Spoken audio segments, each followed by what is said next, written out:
Hey guys, gals and non-binary pals, it's Akira here. And today we're going to be talking about Princess Mononoke as I draw this enamel pin design of her. Princess Mononoke, like Nausicaa, is a Studio Ghibli film about environmentalism. There is a clear message in this film about how human greed and arrogance harms the environment. There are also some messages about human conflict in general. It depicts nature as something with spiritual connections, such as having things like the boar god, the Kadamas, and Moro the wolf goddess. However, it depicts humans without inherent supernatural abilities, but they can get cursed. I think this was used as a storytelling tool to depict nature as something special, almost magical in its own right, but also not a force to reckon with. In the same breath, humans are depicted as beings that harm the forests, the homes of many animals, and harming the environment with smoke and other kinds of pollution. There are also depictions on how women and lepers were treated in the time this movie takes place. Whilst I'm unsure of the exact time because this world is a fictional one, it's obvious that women are seen as not equal in this timeline from society at large. But that doesn't mean there aren't strong woman characters. Princess Mononoke is an adopted daughter of Moro and has been raised to be self-sufficient. Lady Eboshi, whilst not entirely a morally good character, is also a woman shown to care about her people and be a good leader with fighting and weaponry skills. I appreciate this as it's true to real life as well. Just because there are times in society where a group of people are treated as unequal doesn't mean that said people aren't capable of doing remarkable things. It also doesn't make out all humans to be inherently evil despite the harm that many humans cause. It shows the depths of how characters can have both morally good and bad points of view that is shaped by their upbringings and the social zeitgeist. I particularly appreciate the way the lepers are treated in this movie. Whilst yes, they are separated from others due to being sick, they aren't treated as less than from my recollection. They are even given jobs to participate in if they feel fit enough to do so. As for the bad parts of humanity, humans can be shown to be traitorous and cunning. Once again harking back to the mention of human greed, some of the humans would rather kill the forest spirits and gods for their own gain instead of thinking of the future consequences of their actions. This is true to real life as well, unfortunately. We live in a world where corporations, the rich, and governments get the final say in what happens with important decision-making.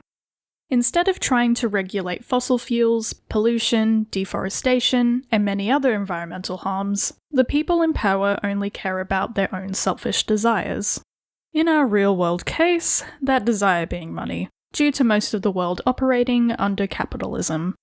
Don't get me wrong, to change things about how we live our day-to-day lives and finding solutions to not destroy our only habitable planet is no easy feat.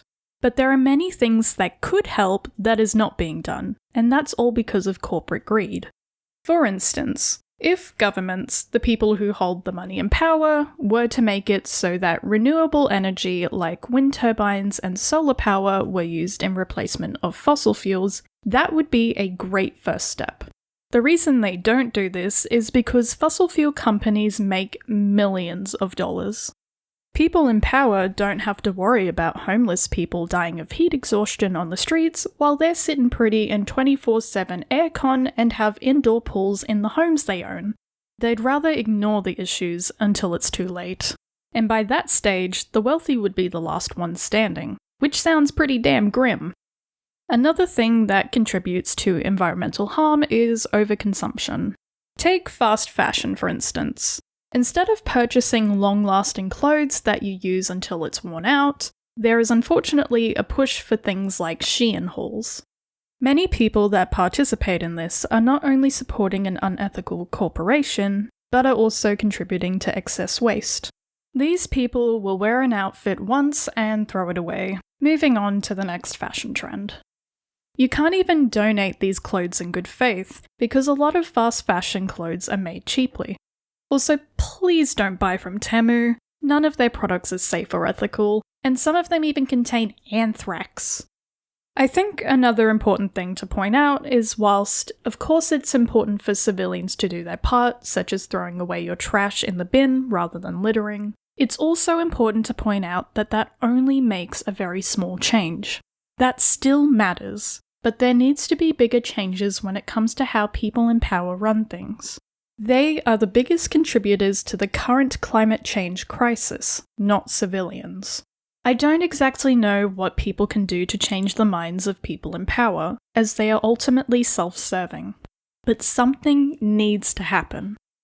That little environmental rambling aside, let's talk about the pin process you've been watching on your screen. When I was sketching out ideas for this design, I used different action pose references. I settled with the pose by Adorka stock. It gave me a good excuse to draw the hair flowing upwards in the air.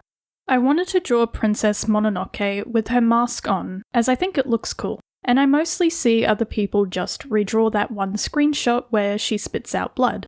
Don't get me wrong, that is a cool shot, but I wanted to make something myself as I have with all these pin designs thus far. I also did redraw that shot for practice. Here are my style study sketches. I'm on a time crunch, so the style is not one-to-one accurate, but I was able to at least get the gist of it. Drawing on paper instead of doing it digitally took me out a bit, as I had to live with my proportion mistakes. It's not a bad thing. It actually allowed me to do these studies quicker than I would have digitally. I'm just a perfectionist, and I am hypercritical of my own work. If I did this digitally, I would have erased, squashed, and stretched things to look more accurate. And honestly, that's very counterproductive. So I ended up doing other style studies on paper too. You'll see that in future videos to come. When doing the line art for this pin, I struggled big time. I ended up having to do a different technique in Inkscape than I normally do. Normally I can draw a line and let that be it. But for this, I needed to draw the line art in Krita and meticulously trace it over in Inkscape. This took me 2 days to do, but it's worth it to get the look I'm going for. I also tried to keep the sketchy kind of look for the white highlights in this. I think that helps keep some of its Studio Ghibli charm. Also, I'm unsure if I've ever talked about the Pantone colouring process, so I'll briefly touch on that. I use this Pantone colour ref sheet and put my phone to it to eyeball the colours that match it best. The Pantone book was not cheap, but it was a necessary purchase if I wanted to continue designing enamel pins, as enamel pins only use those specific colours. In saying that, the Pantone colours look strange on the digital screen, but I have been told that the book should be what you trust, not how it appears on screen. So I'm really hoping these strange colours actually match the original colours and I wasn't scammed or something. I suppose time will only tell when I ask a manufacturer about this. On an unrelated note, I would like to one day create an Akira's Guide to Enamel Pins book, where I go into more depth about this process and all of its specifics. But that'll have to be much further down the track when I have more enamel pins made. That random thought aside, I think we're nearing the end of this video. I would like to shout out Roboto928X for this adorable Minecraft fan creation, and Sponge Thomas Einstein Pants for their cute fan art. If you make fan art, don't be shy to tag me. I'll feature you in future videos. If you want to keep up to date with my artistic escapades, I have recently created an email list you can sign up to. I'll do my best to give updates whenever I post a new video, have new products, or BackAKit related news through the email list. If you want to support me financially, I have a Patreon, Fourth Wall Store, and Etsy. Whilst my commissions are open, I have taken down my Artistry account. I'm going to be making a more up-to-date commission sheet when I have the time. However, likes, comments, and shares help me out a great deal as well. If you like speed paints and art-related commentary, then consider subscribing to my channel. With all that said, thank you so much for watching. Make sure to drink some water. This has been Akira O'Halloran, and I'll see you next time.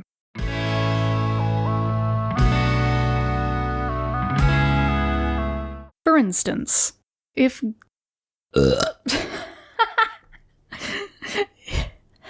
That'll save the world.